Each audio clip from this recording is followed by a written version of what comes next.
Hi, this is day 14, the final day of our 14 days through Genesis, and I trust it has been a huge blessing to you as we've gone through this amazing book together. I want to encourage you before we do today's devotion, if you have not yet gone and had a look at the Barleyfield website, that's barleyfield.org, please take a moment to go and do that now. Go and register for one of the courses. There's 5 courses on the website. Just see what catches your eye, and they will be a huge blessing to you. Those courses are very, very rich, and I think you'll be rewarded for the effort. So go and have a look at the Barleyfield website. So today, I want to talk to you about the comfort of dying in faith. And I saw this theme running through the chapters that we read this morning. And I want to read to you, first of all, Genesis chapter 49, verse 33. So this is the first aspect of the comfort of a dying man who is dying in faith. It says, "When Jacob had finished commanding his sons, he drew up his feet into the bed and breathed his last and was gathered to his people." And obviously the first thing that I want to mention here as a comfort to a dying man, if you die in faith, is that you know that you are going to be with those whom you have loved, who have served the Lord and have died already. You are going to be reunited with all of your loved ones who have died in the Lord. There is a great crowd of witnesses waiting for us to join them there. And all of us have to go through this moment of death to transition from this life into that. But here's the good news. This is not our home. Our home is there.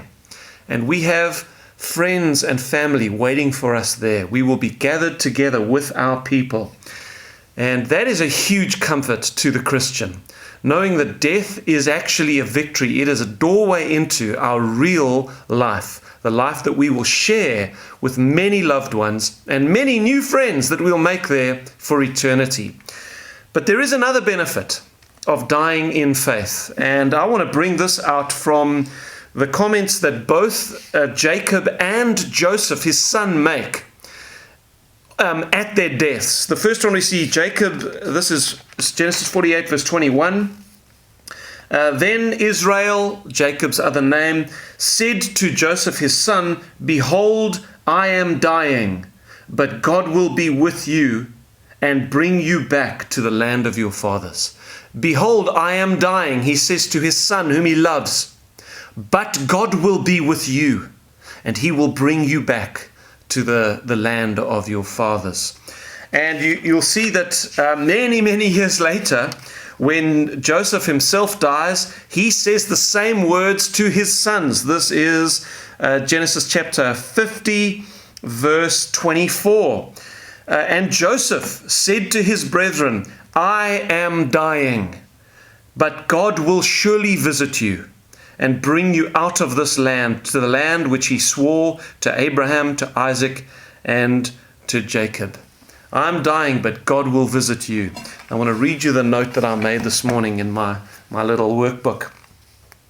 I said, "God, let it be that I can die saying these words to my children."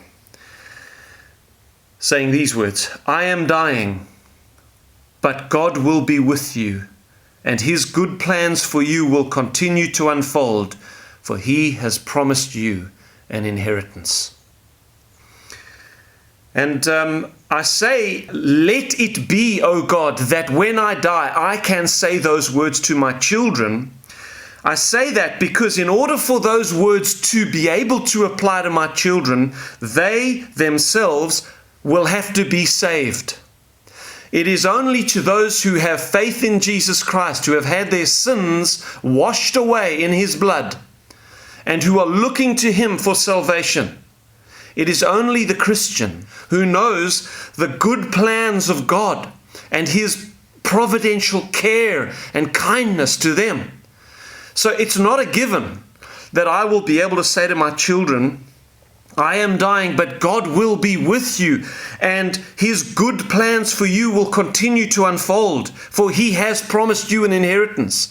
It's not a given that you'll be able to say that to your children on your deathbed. They themselves must know the Lord. They themselves must be born again. And so I say, Lord, let it be, oh God, that I will be able to say those words to my children on my deathbed. So here we see Jacob, we see Joseph saying, God will take you back to the land which he promised your fathers. Well, that land, the land of Canaan, which they had to cross the Jordan River to enter, was only a type and a shadow of that better heavenly country which we have to cross the Jordan of death to enter.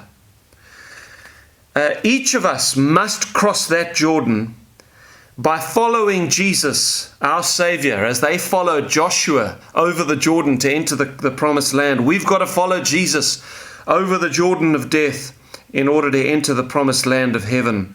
And so, God, please grant it that I will, with confidence, be able to say to my children as I am dying, and as I trust I can say to you today with confidence, I am dying, but I will see you on the other side.